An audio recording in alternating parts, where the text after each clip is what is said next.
Hey guys, welcome to Entertainment Talk Nation. I'm your host Rob. This video we're going to delve back into the conspiracy theories and we're going to discuss a robot apocalypse.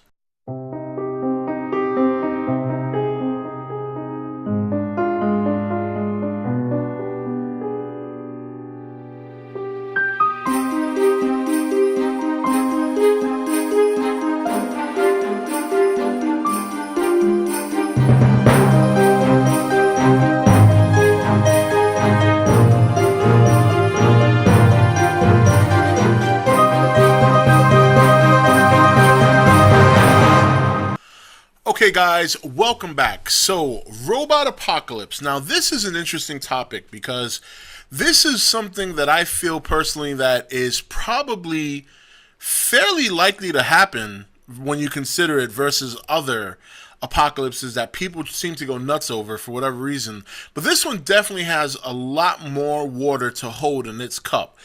And the interesting thing is that I think the reason we don't consider this to be something serious is because it involves the very things we rely on in life: computers, technology, robots.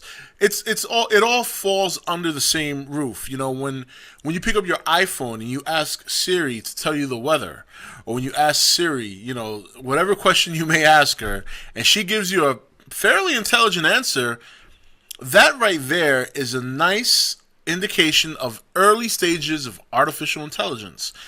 And this is really where this apocalyptic conspiracy takes place, which is AI. Now, the reason, again, that people do not really think of this as a conspiracy theory or potentially an apocalyptic event is because we're not ready. We're not ready to give up the things we rely on. And we rely so heavily on technology. The idea of not even having a phone drives people nuts. I mean, I can't tell you how many times I'm at work, all right, and somebody will bring in their phone to exchange or bring in their phone to get fixed or replace the screen on their iPhone, and the first thing they ask is, how long is this going to take? And God forbid you tell them more than a day. I can't be without my phone. I can't live without my phone. I need my phone. You don't understand. I have everything I have is in that. And it's like, really? I mean, I have my phone. Look, I have Galaxy. You know what I mean? Like, I still don't use it as a freaking phone. Really, that's really it. Like, if my Galaxy phone cracked or if I lost it or whatever, it wouldn't be the end of the world for me. You know what I mean? It just wouldn't. I can't put that much into a phone. You know, even my computer. Like, I have a lot of stuff on my computer, but I back everything up. You know, I have CDs and then I back that up, and I have external hard drives, flash cards, whatever. Now, the interesting thing about this is that this is something that actually scientists are talking about now, and it's like nobody's listening. And I'm not really talking about us per se, but other scientists in the world. There's a big debate that we're not really paying attention to now as a global community. And this debate's been going on since 2001. It involves Stephen Hawking. He's made his comments. He believes that artificial intelligence, will eventually supersede human intelligence at a rate of 2 times the speed of how a human will learn. He believes every 18 months a computer or a microchip or a robot, whatever the case may be, whatever they put artificial intelligence into, continues to learn at a rate of over a span of 18 months, 2 times faster than a human. Now, you know, for another thing I want to mention, this is going to be a multi-part discussion because I'm going to go over some facts, I'm going to go over some articles and things of that nature as we progress through this mini-series within the conspiracy theory series. And what I'm going to do is I'm going to do this every other week. And one week will be the robot apocalypse discussion and some things that I think you guys would find interesting and you guys might want to consider reading about. And then we'll also talk about, continue the Bilderberg miniseries. But, so that's Stephen Hawking. Another person I want to bring up, this gentleman's an author. And I'm going to I have it up right here. Also, there is, I don't know if anybody knows this, but Steven Spielberg is also releasing a movie this year called Robopocalypse, which is the Robopocalypse, which I think will be very interesting. Knowing Steven Spielberg, I'm more than sure he is going to leverage some of the facts that I might even be sharing with you as we go through this miniseries here on the channel. Now, so I mentioned Stephen Hawking, and that quote that I spoke about with him, that happened back in 2001. Now, in 2013, gentleman named James Barrett, who's the author of a book called Our Final Invention, he has a book that really goes into some detail as to not how these events would play out, but why scientists and technology is moving a little bit too fast for our own good. And some of the excerpts are in this article here. All right, I'm going to mention one thing that I think is pretty compelling, and then what I'll do is I'll put the link in the description. I'll let you guys check it out, and then we'll go from there. So this is what he has to say. Now, he believes in something called ASI, artificial superintelligence, and here's a little thing that he mentions in the interview for his book. Like I said, this took place in 2013, and I'll put the link in the description. You guys should check it out. It's a really good read. Superintelligence in no way implies benevolence. Your laptop doesn't like you or dislike you any more than your toaster does. Why do we believe an intelligent machine will be different? We humans have a bad habit of imputing motive objects and phenomena. If it's thundering outside, the gods must be angry. We see friendly faces in the clouds. We anticipate that because we create an artificial, like an intelligent machine, it will be grateful for its existence and want to serve and protect us. That statement right there to me is really powerful because he's right.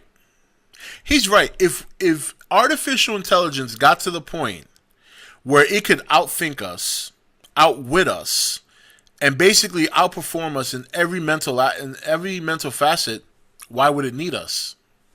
Why would they need us? They wouldn't.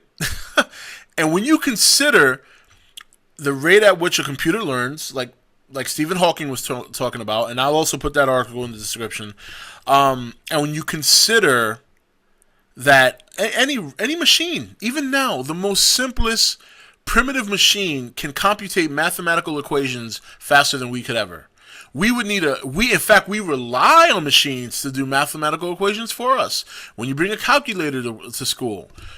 But without the calculator, what have we got? We've got a pencil and a paper. And sure, we can get the answer.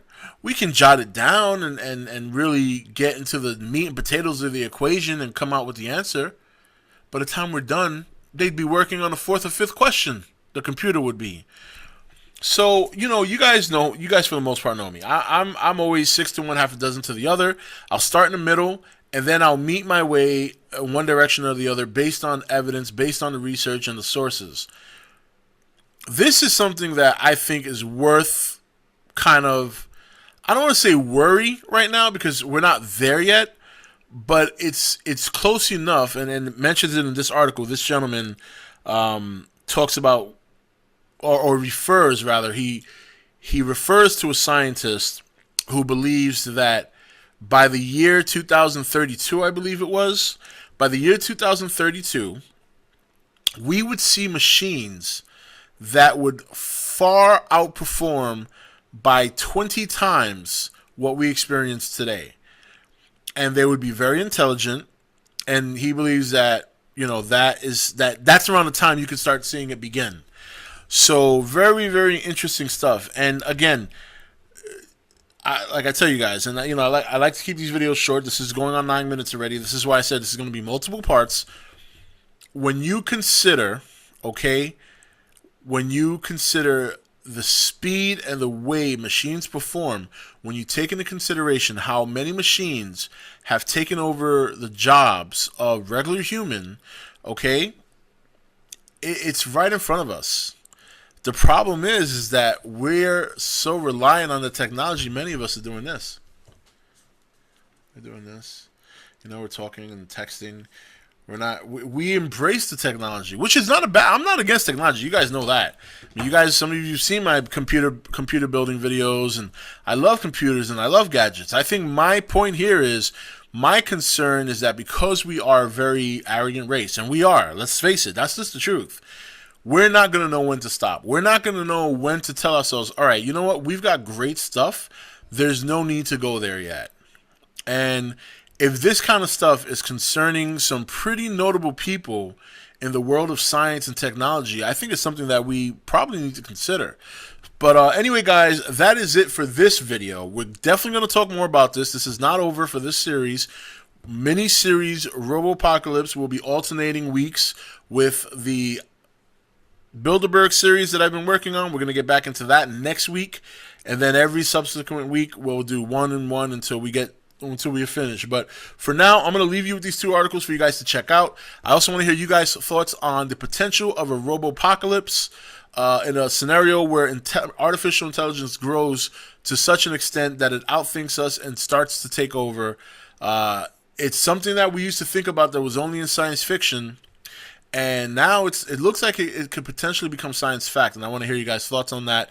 Definitely read the articles to get a little bit more backstory on it. And like I said, as we go forward, we'll be discussing this some more. I'll be providing you guys with more information, and I really think it'll be a nice topic to discuss. I really think a lot of you guys will kind of check this out and be like, oh, wow, you know. It's good stuff. It's definitely good stuff. It's definitely something that's going to make you think.